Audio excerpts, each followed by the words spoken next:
Never used it before. What do I do? Nothing. No, that's start. It's done. Do I click? Oh, I can click. Right, good morning and welcome to this truly digital food festival. Yes, this is St. Fagan's Food Festival 2020. And this morning we're going to have a panel discussion underneath the umbrella of Love Food, Hate Waste. Essentially, we're going to look at the issue of food waste, the scale of the issue, why it's important to all of us, and most importantly, what we can do about it. But fear not, it won't just be me yabbering on. I have got two fantastic panelists who can only be described as brilliant human beings. I know they did not pay me to say that. Now, not too long ago, Leah from Leah's Kitchen and Becca from Green Squirrel got together, combined forces to create the Waste for Less Suppers. Now, this was a collaborative supper club that brought together different businesses and organizations to create menus purely from ingredients and products that would otherwise be thrown away. Now, I pinpoint those supper clubs as a real moment in food waste, or the discussion of food waste here in Cardiff and in Wales. I found what they did was very inspirational, and I think it really did start a groundswell about the conversation. And certainly for me, I could not think of two better people to join me this morning. So good morning, guys. Good morning, Leah. Good morning, Becca. Hi. Hi. Good morning, everyone. Thank you so much for joining us. I thought we might start off a little bit by just doing a little bit of an intro about each of us. So I'll go first. My name is Imran. I started off writing a food blog, a few years ago called Kitchen Clonk, talking about all things food, increased my love of food to the point where I applied for MasterChef 2017 and got to the quarterfinals and final 10 contestants, something I'm very proud of. I've then gone on to host sub-clubs, pop-ups, and food events, demonstrations up and down the country. It's something that I love to do. Food means everything to me, and most recently and most relevantly, I've been working with Love Food, Hate Waste organization and coming up with recipes over the last 2 to 3 years on how to use up ingredients that are most commonly wasted in our households. So that's how I've been involved with the whole discussion of food waste. I'd like to pass it over to perhaps Leah first, if you'd like to give us a little bit of an intro, how you've been involved and what you're up to. Absolutely. I'm Leah Moutselou. I run Leah's Kitchen. It's an ethical food venture, a community interest company. And I started a little bit like Imran. I started blogging, actually, or ranting on a blog about food. Moved on to pop-ups and dinners, first in my house and then different amazing venues, always collaborating with businesses in Cardiff and popping up.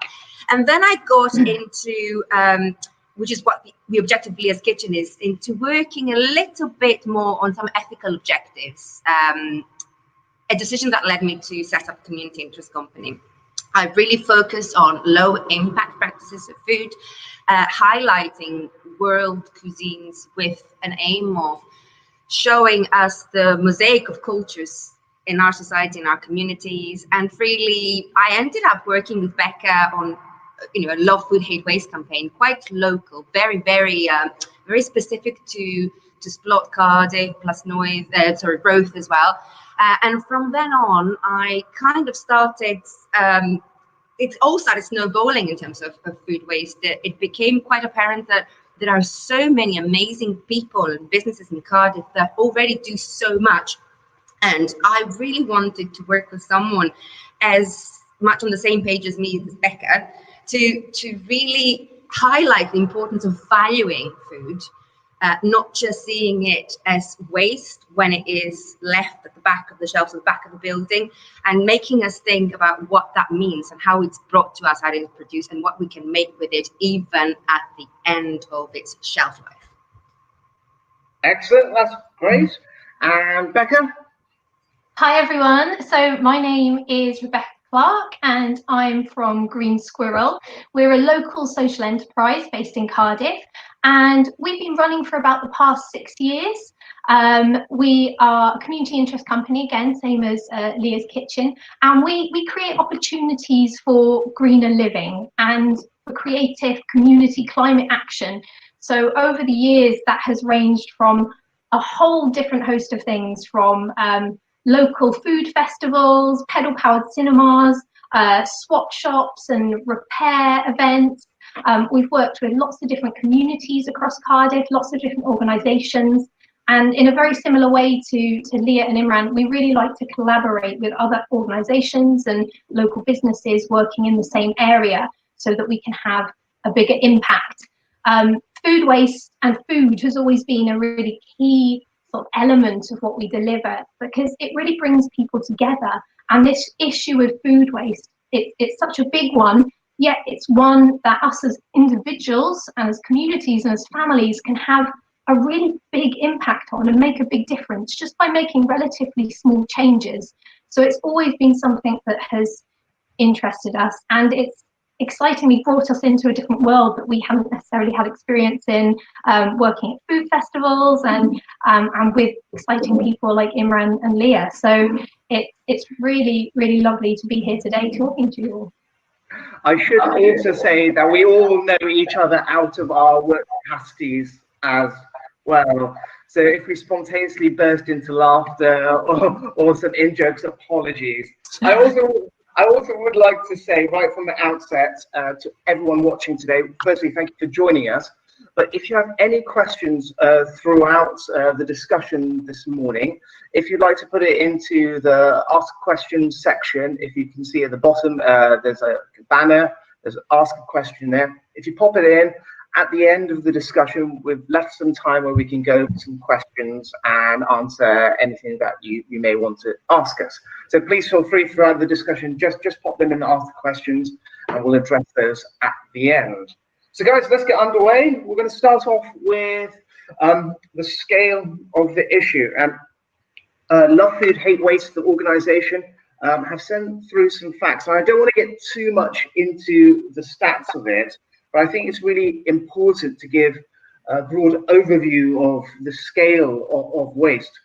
For example, 6.6 million tonnes of food is wasted from UK homes every year. That's just from homes. This doesn't include any restaurant businesses or any other food outlets. Now, this will blow your mind. 4.5 million tonnes of that waste could have been eaten, okay? And so that's not like eggshells, it's not like bones or anything that's inedible. That's to one side. 4.5 could actually have been used. Overall, in the UK, the thing that's wasted the most is fresh fruit and veg, and it's mainly because things are not used in time or not stored properly or not preserved properly or things like that. And just to hit on the figure that really resonates with me, because one, a lover of carbs, 20 million slices of bread are wasted, not every year, not every month, not every week. 20 million slices of bread are wasted every day, which blows my mind, you know, when you think about that. And I know, Becky, you've been looking at some other facts as well. Yeah, as we were just saying just before we started, Imran, I know some of these figures. We've been working in food waste for many years now, but I'm still shocked every time I hear how much is being wasted and how much is still being wasted. It's almost hard to gauge what those numbers and amounts sort of really mean.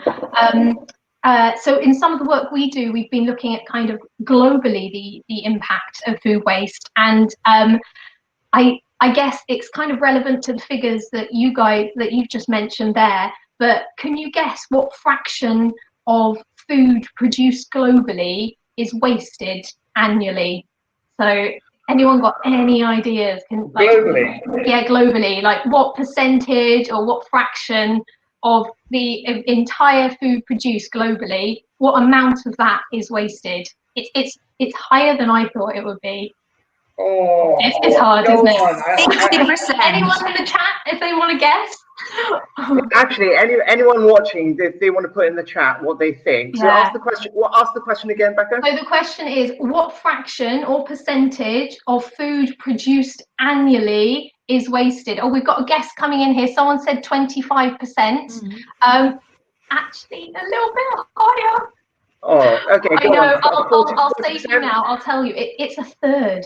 It's one third of all food produced globally is wasted, which is just mind-blowing to me. Absolutely mind-blowing. And I think what you were saying, Imran, as well, is interesting, that when we're talking about food waste, it's quite easy for us as individuals to look at somewhere else for the blame, and we can go, oh well, lots gets wasted in the supply chain, the supermarkets are too fussy about the veg being wonky or not the right size, and a lot of that gets wasted, and we can easily think that most of that waste is from that side of things, so before the food gets to us. But actually, that's another thing that I learned through Love Food, Hate Waste. Their stats and their information tells us that the largest amount of food wasted is from us as consumers. So once we bought that food, like you said, either we're not storing it properly, it doesn't get used in time, maybe we bought more than we need, and that is where the most waste comes from. But just to put it into a bit more perspective again, that 1/3 of food that's wasted annually globally, that actually accounts for 1/6 of all global energy production has gone into producing food that has been wasted. So if you think all that energy and all those resources have gone into producing that food, and then it just goes in the bin, 1/6 of all the energy resources. And that also equates to 25% of the world's fresh water as well is used to produce food that would have been wasted. It's actually crazy. So if anyone is interested, I'm not going to go too much more into these quite scary figures, but we got a lot of this information through this really good book called Drawdown, and it's got a lot of solutions in there to climate change and what can be done on large scales and individual scales, and actually working on the issue of food waste across the supply chain and as individuals comes in at one of the highest and most achievable and quickest things that we can do to make a difference. I think it comes in at number 3 out of 100 things that we can do.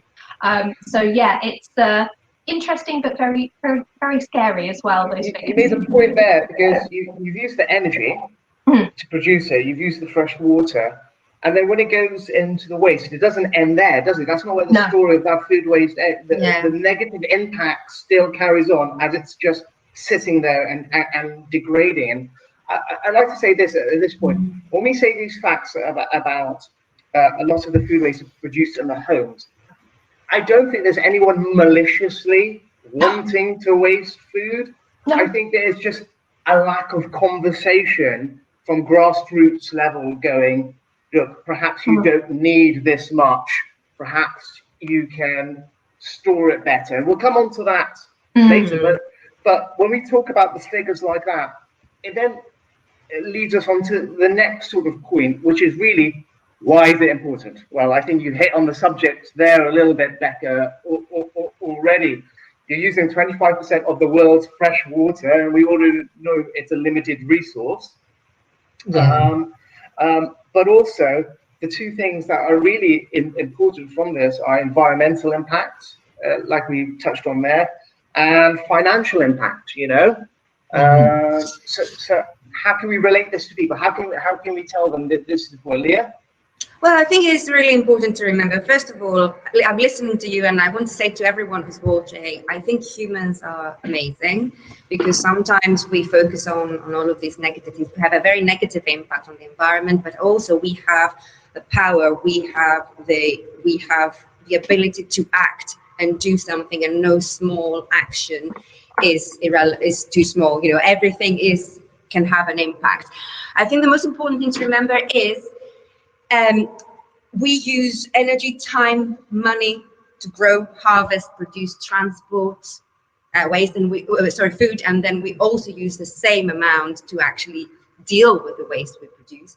And I think the important thing to remember is that everything we buy has been costed, taking into account the food waste that is produced.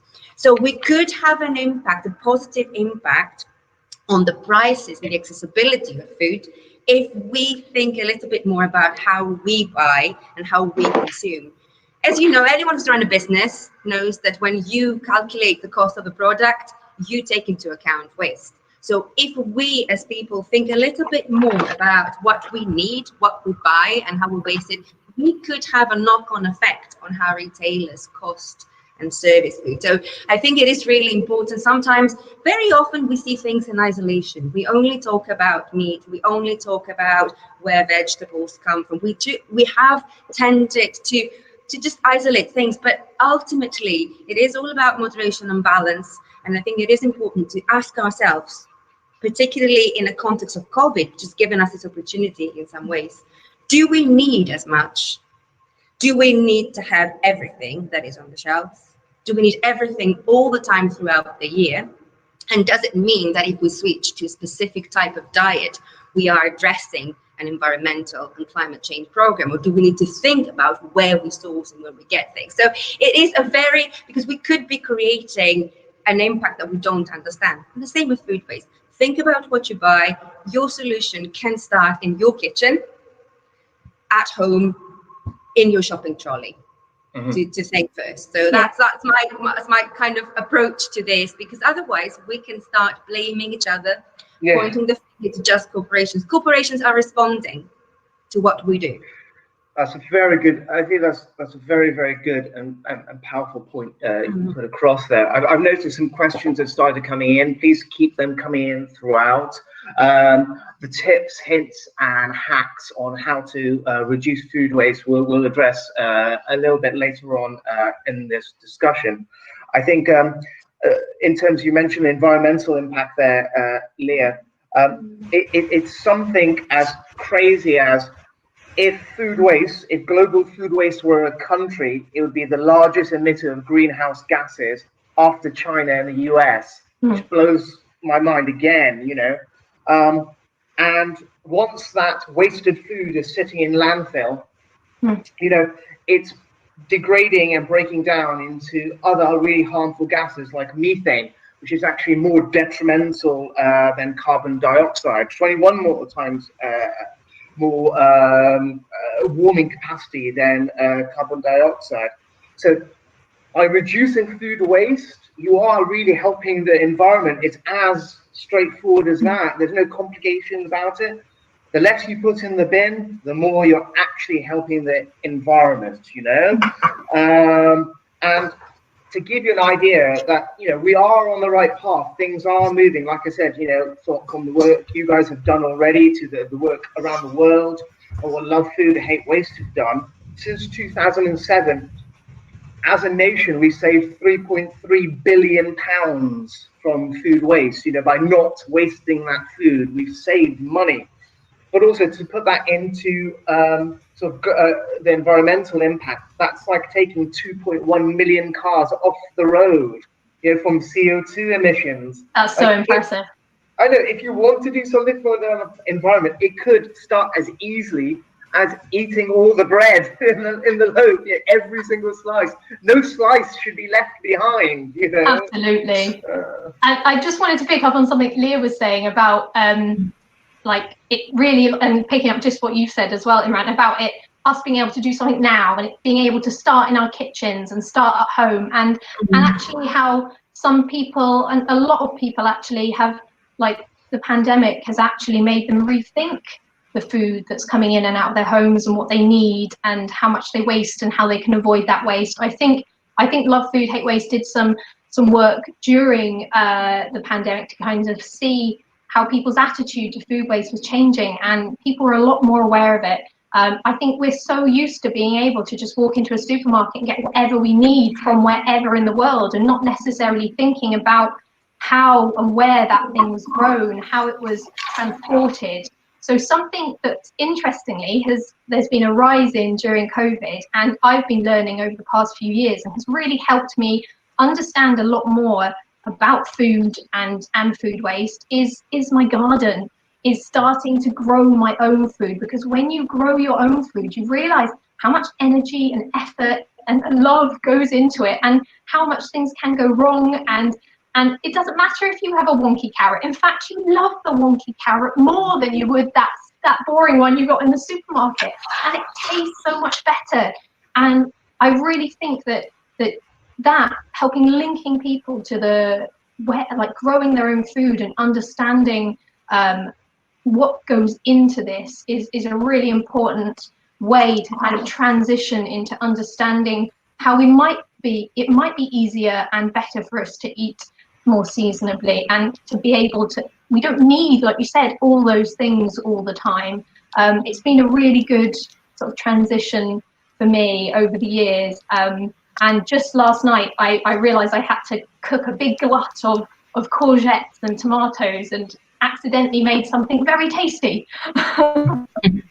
Exactly. I mean, as long as it tastes good at the end of the day, that's fine with me. I mean, the research by Love Food Hate Waste you just mentioned there, over the initial part of lockdown, they saw 34% reduction in the most wasted foods. So potatoes, bread, chicken, and milk. The waste was down by 34%, which is great. I think lockdown, it was a very stressful and very difficult time, but they're not all negatives in there. There was some resetting going on in people's lives, and a more addressing the issue, a lot more cooking more than they did before. And because perhaps access to getting food from supermarkets or local shops was a little bit less readily available, you were using up everything that you had before you went out again when you didn't need to. So I think we are moving in the right direction, but I think there's still a huge amount that we can do, especially when you've got, like I said, figures like that bread and the amount of volume of waste is still at the levels as it is. Now, if we can't get to you that way about the environment, let me get you in the regard to cold hard cash money in your pocket. Okay, we're talking about, for example, you could save about £200 each year if you wasted food less. For a household, that goes up to £500 a year, and for a family with children, £730 a year. So for a family with children, that's 60 quid a month, that you could save. So financially, this is really important to us as well. And we're in a recession at the moment. And things like watching what you eat, how you're eating, making sure you just buy what you need, and use it all up. I think it is important. What do you guys think? Absolutely.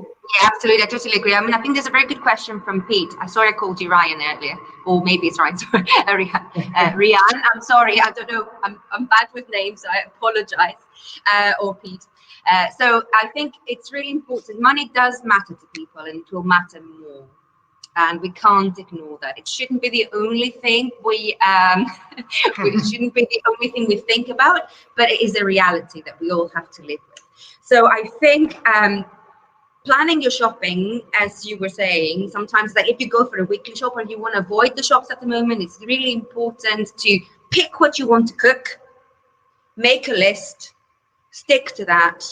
And really, that's one way of actually reducing your food waste and budgeting and making money. It's a very simple thing. You can do that. And also you reduce the time that you are in contact with people, particularly if you're worried about COVID.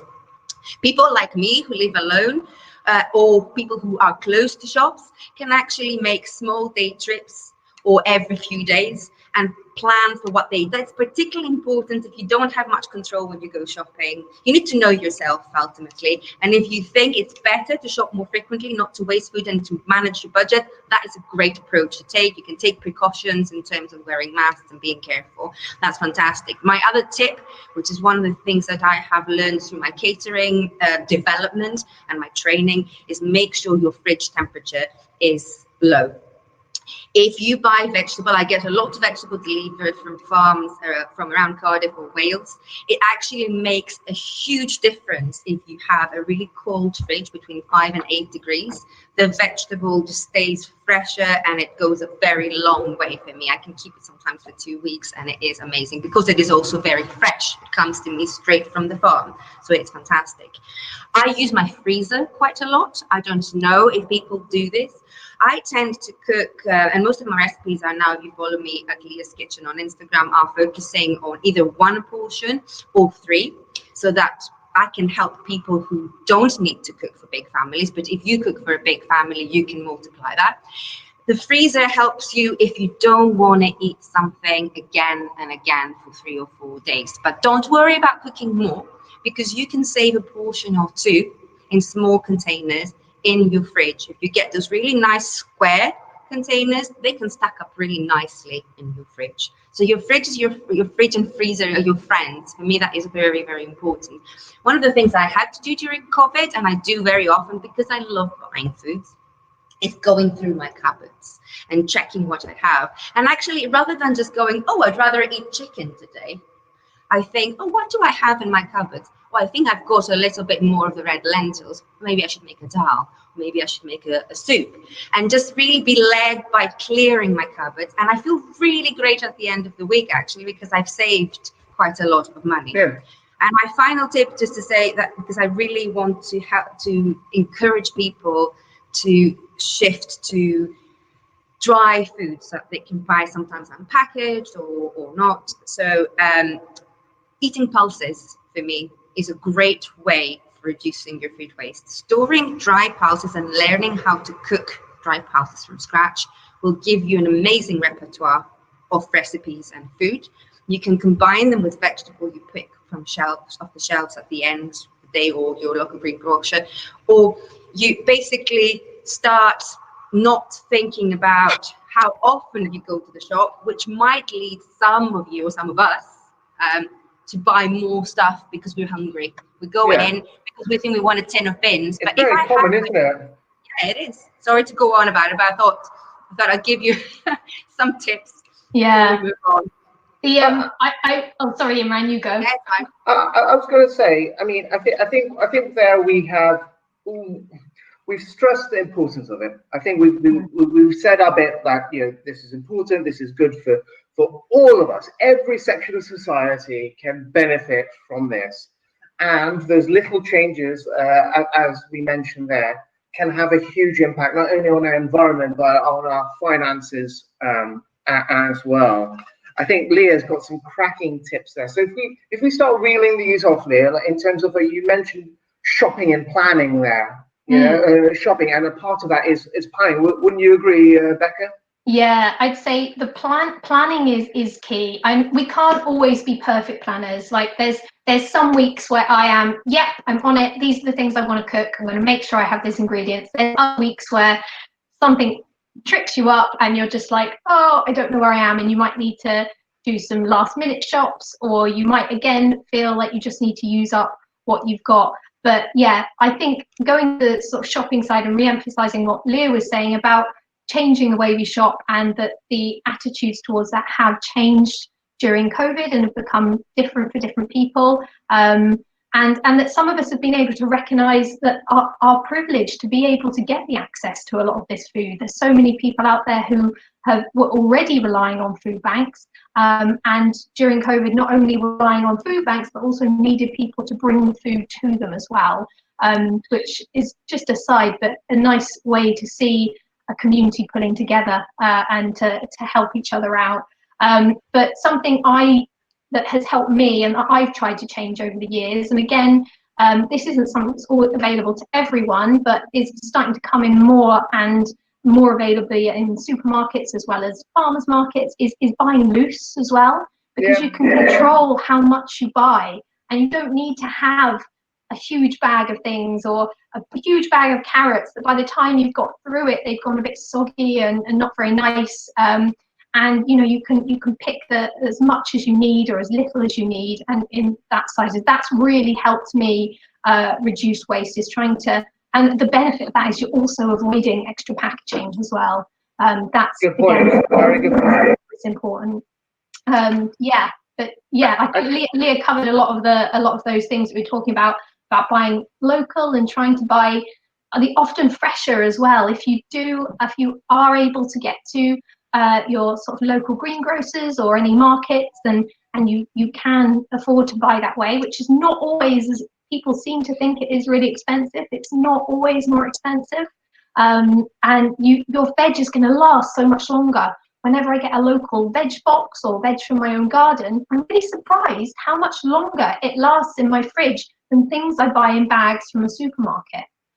See, that's one thing I really enjoyed about lockdown, was that we were getting more veg boxes delivered, and often it would just be fruit and veg box, and you wouldn't specify, and it would arrive, and there'd be romesco broccoli or something else, and you go, gosh, I haven't cooked with this in ages.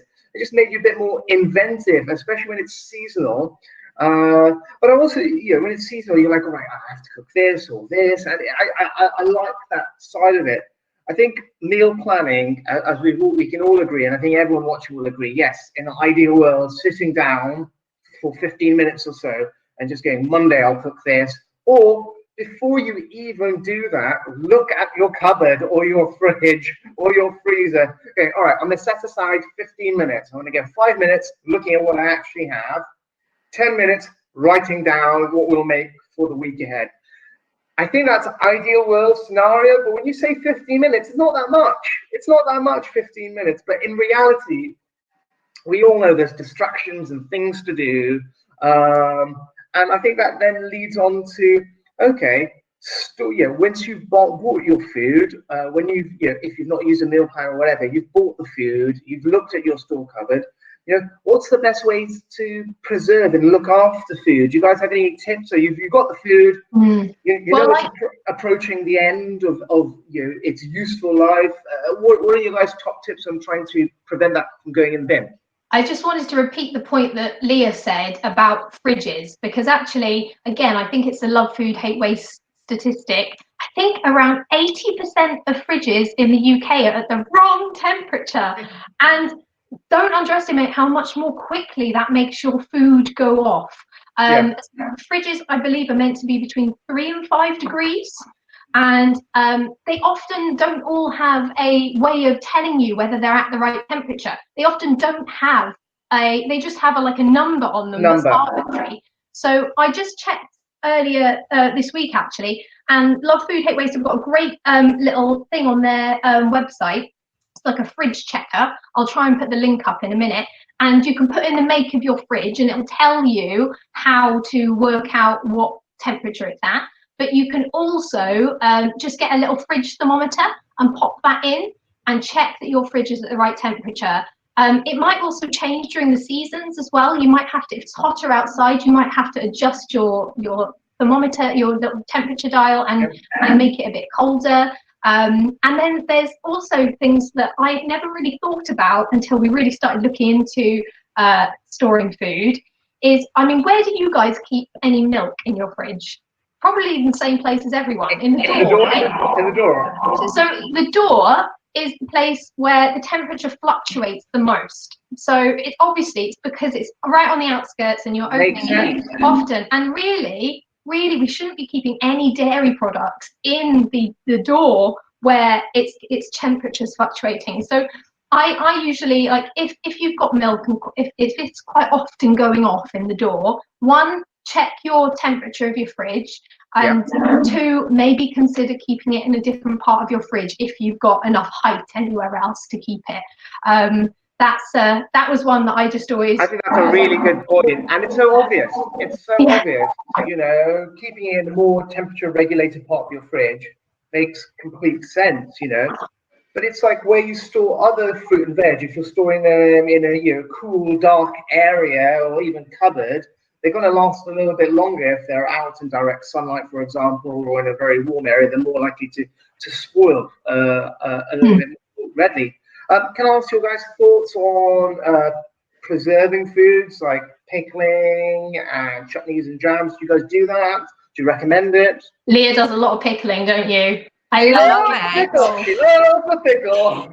I think actually pickling took me on a journey around the world, because I think there are so many different flavors and ways and ingredients. And I was picking during Wasteless, or Ricky, I just replied to you.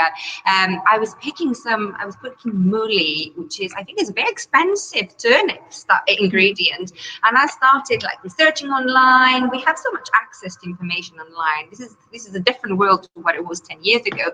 I started making pickles that are really typical, like in Pakistan and India, and that I would never thought of making. I was making like a Greek or Turkish or Albanian types of tursi, which was very specific. So pickling I love, and as part of Wasteless, I also started pickling on the advice of one of our friends, Mel, who runs Penlam Pantry. I started making sweet pickles, which meant that I started eating a lot more fruit. Pickled in a sweet syrup, and I'll put the link of that recipe in there, because plums are coming into season and there will be loads on the shelves that you can pick up after offers or from fruit stands around the world. So pickling is very easy. There's different varieties of sugar, different proportions, of sugar, salt and vinegar that you can play with. They are very safe. Sometimes you do a quick pickle, as you do, Imran. I've seen you've done some grapes, haven't you? And that's amazing. And that is a great way to just elevate the flavors in your food and to really look very smart when you cook dinners for your friends. But pickles, when you get a glut of carrots, for example, someone mentioned carrots. Yeah, carrots is very popular on the chat. Fantastic. I mean, because they're so cheap and we all get them really, that's the thing. Because they are so cheap, we won't think twice about buying the bag. Yeah. But exactly. We end up wasting it. But pickling, if you are stuck, you just cut them into little sticks and pickle them in a small jar. Just let them there. You can forget them. You will pick them up again in the future and just eat them. So I'll put the link of the sweet plum pickles in the chat for all of you. I would love to try that. I've not tried many sweet pickles like that. But I would say to people watching, towards the end, we will start adding links into the chat, so you can pick out Leah's recipes, and I'll put some recipes on there, and Becca will put any links to further reading. We'll add that all at the end there. I also think you can really keep it, pickling is not it's not alchemy. It is alchemy of sorts, but it is not an exact science. With all of this, please just try it. Trying is better than just it being wasted. You could keep it super simple, like just creating a soup, a carrot soup.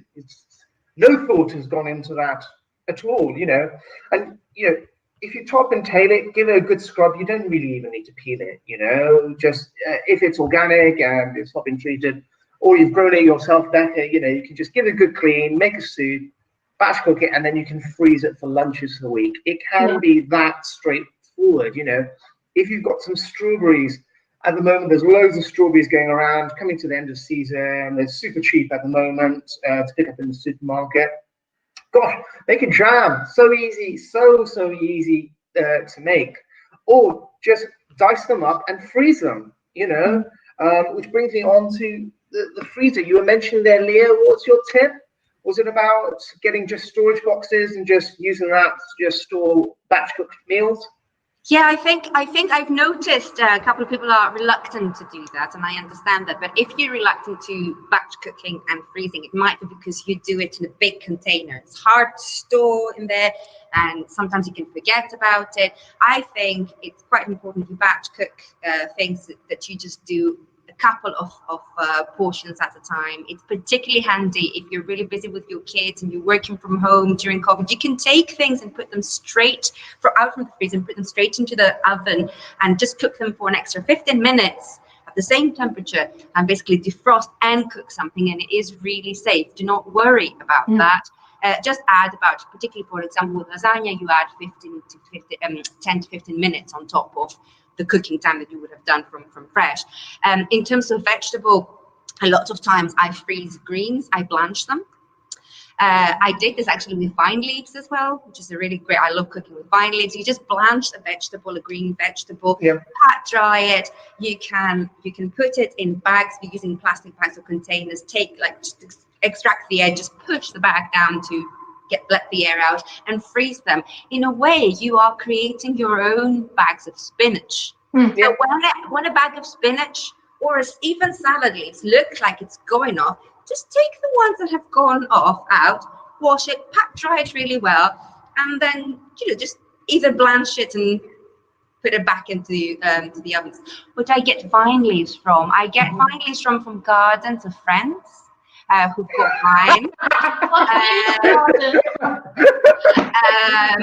And I also, there are a couple. You need a friend who has garden with vine leaves. I also Shelley Gardens, which I think was open during COVID at times. They have a really nice growing vine. Just ask around. You will be surprised how many people have vines in I think Amgueddfa, which is a coffee shop just around the corner, they are growing a small vine. And I was just saying to Stephen, who said, "Why didn't you call me? I could have taken some of your vines." So there's lots of ways to just actually freeze. And in fact, with vegetable, Imran, I think it's quite important to remember sometimes it is better, for example, with pumpkins, which are coming in season, it's better any vegetable that has a lot of water to first blanch it or grate it or maybe stir fry it. One of the things that pumpkins during Halloween time, which is again coming, or during this season, I grate, stir fry them, put them in the oven, sometimes not even without oil, or bake them in the oven and then mash them, and then I have the base for cakes, different stews, different ingredients, different salads ready in my freezer. There were some questions about meat, but I talked too much. I'll stop. I've noted them down. I've not forgotten any of the questions. Any questions that have been raised. Anything in those questions we may have overlapped, but at the end I'll go over them again. So we've got them noted down. So we will cover the subject about raw meats and things like that. I've got just a couple of freezer things to add go for it. Maybe build on Leah's things. My one freezer tip, because I always think it'll be fine, and I'll remember, label what you're putting in there. Because however much you're like, I'll remember that's a dal, I'll remember that's a soup, you won't. And then you'll be like, oh, I don't know, do I want it? I'm not sure. Label it. And then you'll be happy you did. No one wants a freezer graveyard where you're just like, what the hell is this? No. I don't know what this is. This is one brown stuff and another brown thing. I don't know what this is. Exactly. Get a Sharpie. Yeah, get a good pen. Yeah. And so in my freezer, things I commonly freeze, probably similar to you guys. Like I said, I do the thing of, if I've got a bag of greens that go in a bit, maybe just before they go a bit soggy, I'll pop them into the freezer. I'll chuck them straight from the freezer into soups, into stews. Also, there's always bananas. Obviously peeled bananas that might have been on the turn. There's always bananas in my freezer to quickly make up a really easy banana ice cream, or to go into a banana cake, because I always need them ready to go, and lots of fruit. But the main thing that I find, and this is how I really avoid bread waste, is anytime I've got bread that's getting to the end of its loaf or is just a bit stale, it goes straight into the freezer, and then I've got a permanent supply of bread to make breadcrumbs, to make bread dips, to do lots of other things. And I was telling you about that courgette and tomato dish I made last night, just by slicing lots up, putting it in the pan, and on top I blitzed up out of the freezer, just toasted the bread, blitzed it up, made some breadcrumbs, sprinkled them on top with some olive oil and some herbs and salt, and it just made such a good topping. I top everything I can with breadcrumbs. I think that's such a good point. This leads us on to Leah's props. Go on, Leah. Go on, talk us through the breadcrumbs you got there. Bread. You mentioned earlier in the stats, bread and potato are wasted. The most wasted. Again, because we are without understanding it, we are driven by how much we spend. Still, we value food according to how much we pay, not necessarily how much it truly costs the environment, ourselves, our pockets, and people who have affordability concerns. Bread, basically, we tend to buy a lot because it could be cheap, it could be on offer. I tend to buy a lot of bread because I love it, and my brain, my belly, craves it a lot. But making breadcrumbs is really easy, and I just wanted to say, as well as like slicing bread, freezing it, having it ready to put in the toaster, you can let a bread loaf go stale for 4 days even, and then you can just cram it in a blender and flavor it with herbs and toast it either on a pan or in the oven, and have really easy flavored breadcrumbs to put in salads on top of bakes. But if you do not have a blender, worry not, because you can actually slice bread and really slowly dehydrate and brown it for a different type of breadcrumb in the oven at 100 and 120 degrees or 120 degrees for about an hour. Just keep turning every 20 minutes your slices.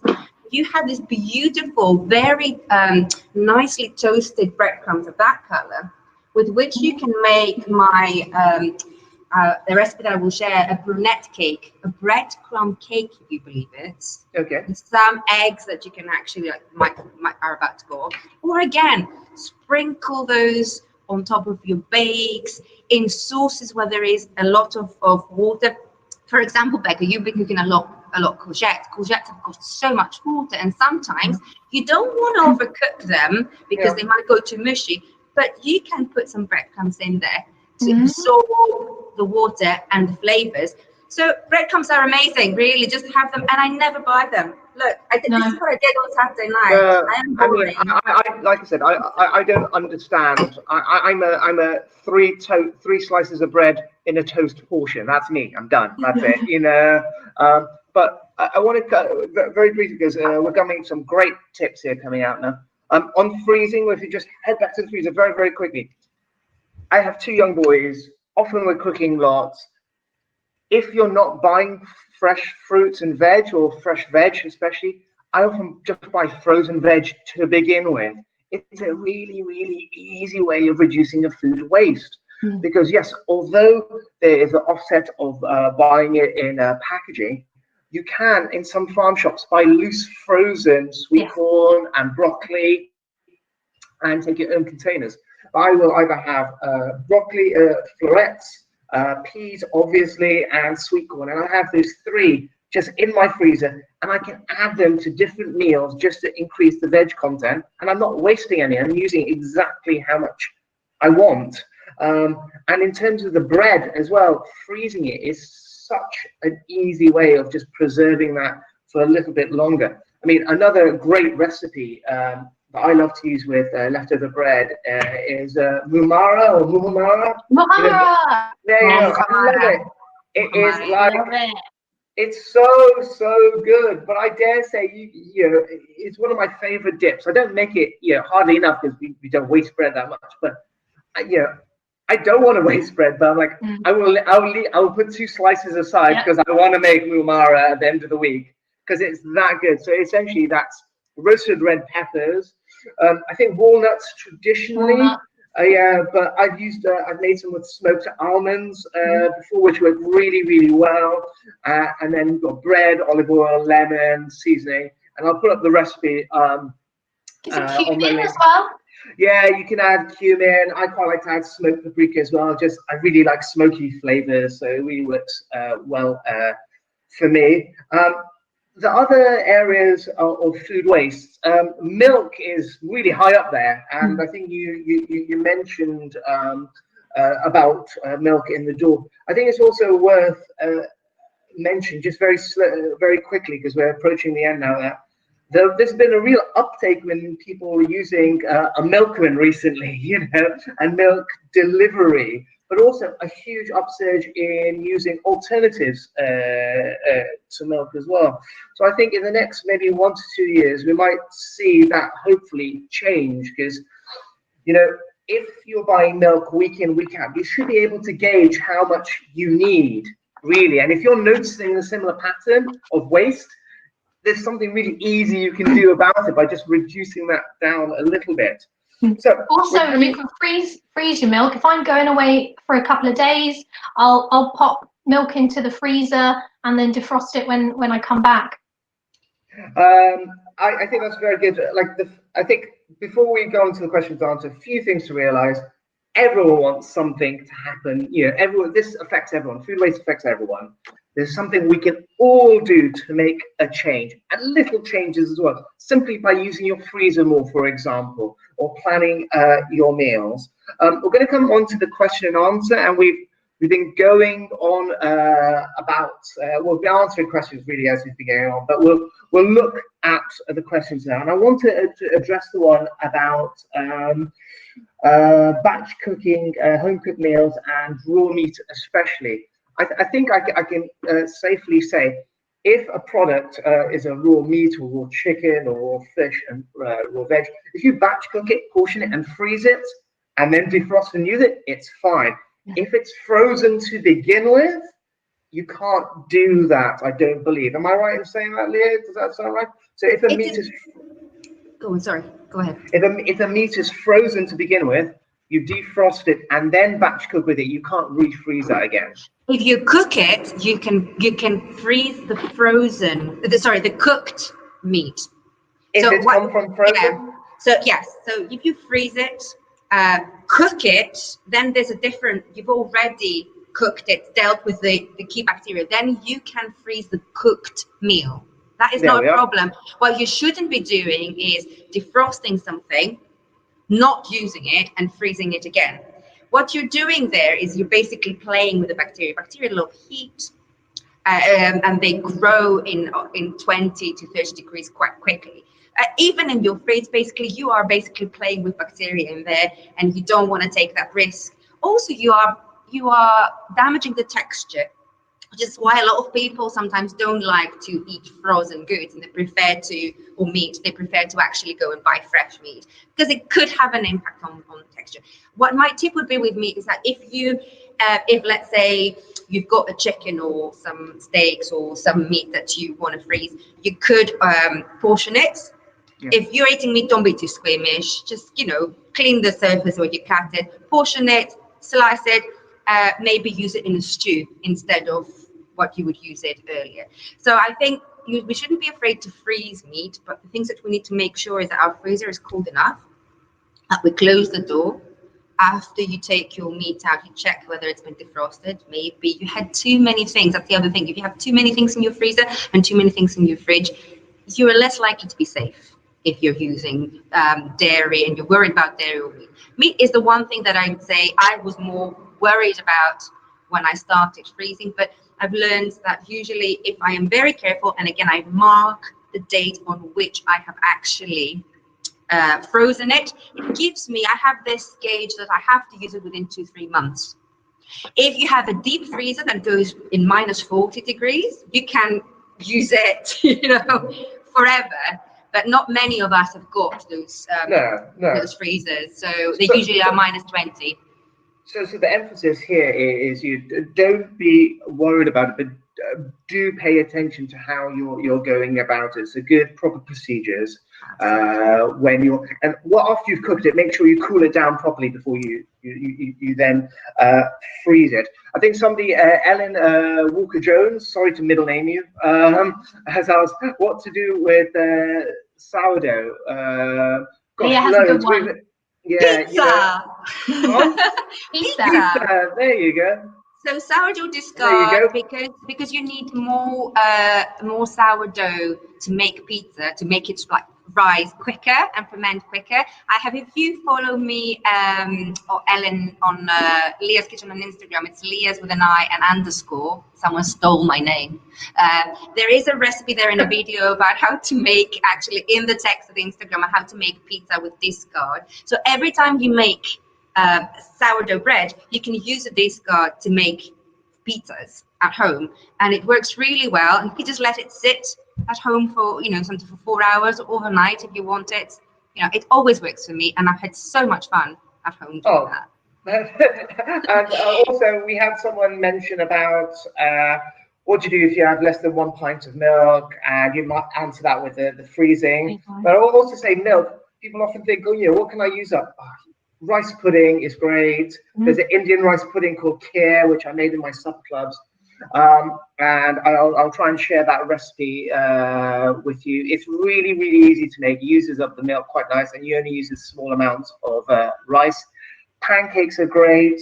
I would say, again, if you're going to think about freezing stuff, Leah mentioned it there, you need to think about the defrost process as well.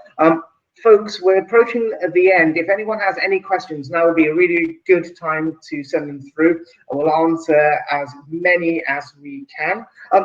Becca, I just wanted to mention, you've been doing some really great videos over the festival, haven't you? Yeah, we've been having some fun actually. So we've created a series of 6 scrap to hacks videos. So this is all about looking at food waste and food that would have been wasted and creating something else from it. So not necessarily a recipe of something to eat. So sometimes this is good for food that's maybe gone a bit beyond that, or food that wouldn't necessarily be eaten. So yesterday we released our no waste ice cubes scraps to hack. I saw that. That looked really cool. It's a really simple one and it's so fun.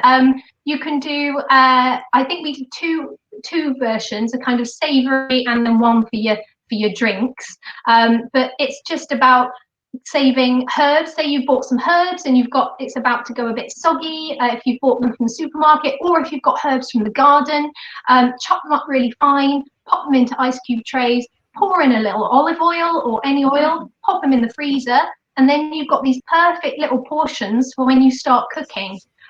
You can do the same with kind of things, herbs like mint and lemon balm and maybe edible flowers, and freeze them with water, and they can go into your drinks. They make your gins look really fancy. I'm just thinking mint, orange peel, maybe some cucumber. Freeze them in the little end of the cucumber, that little bit at the end, that little bit that no one really uses. Cucumber's perfect for that. Absolutely perfect. And when you're scraping out the middles, say you've got a recipe that requires you to scrape out the middles, put that into your ice cube trays as well, because that's delicious in drinks too, even just flavouring water. Did you not make a scrub out of coffee? Yeah. I thought that was such a good idea. So simple. We made little solid ones. glowing, Leah.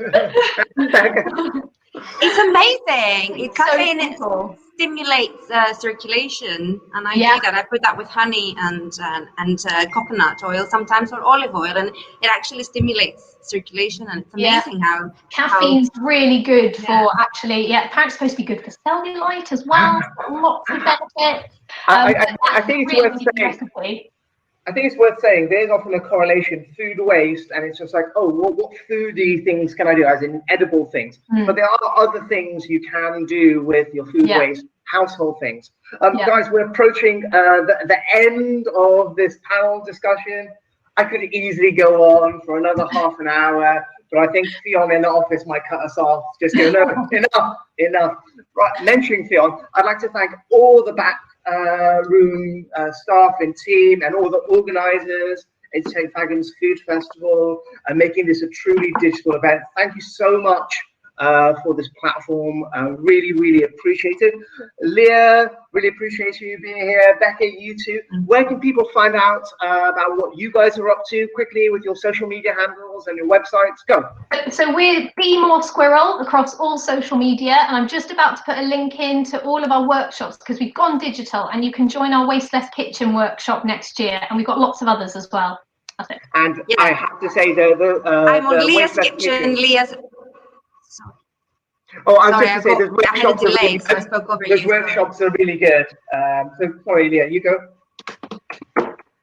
No, sorry, I didn't mean to talk over you. So if you want to, I'm going more digital. We are going more digital. Our directors decided that that's the best way to do it, and we are going to be doing a lot on Instagram at Leah's_kitchen with an I, or you can find me at leahskitchen.com and Leah's Kitchen on Facebook. Please follow us. Please try the recipes and tell us if they work and how they work, and also share with us what you do, because it's only through our directors and our friends, our community, that we've developed this wealth of knowledge. It's not, we don't all come ready with all these ideas. We just talk to each other.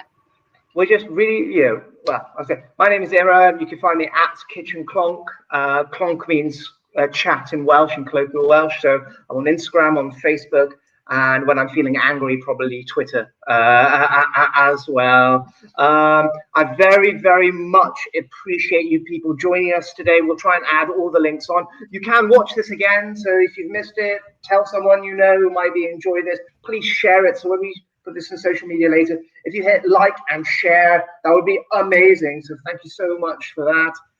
Guys, it's been a pleasure, absolute pleasure chatting to you again. It's been an age. I think last time we all met, wasn't it, Amgueddfa? Yeah. We chat, have food. So hopefully those days are not far where we could sit around the same table and have some food and chat about this. But to all the audience members who've been viewing today, thank you once again. Please check out Leah. Please check out Becca's work. I really, really love the work these guys do. I think they're awesome. Thanks, So Imran. thank you so much for joining us. It's been great. Can I say, back to you in the studio. Back to you in the studio, and I'll let them do from there. And we'll carry on chatting a little bit, and then we'll probably just be cut off.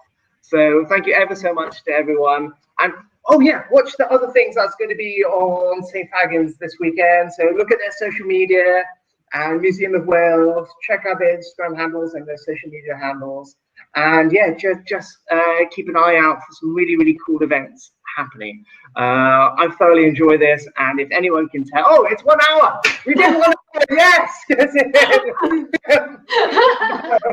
I know. And breathe, everyone. So yeah. Right. So I think we're going to call it quits there. I will hit that. Thanks very much. Bye, everyone. Bye, everyone. Thank you.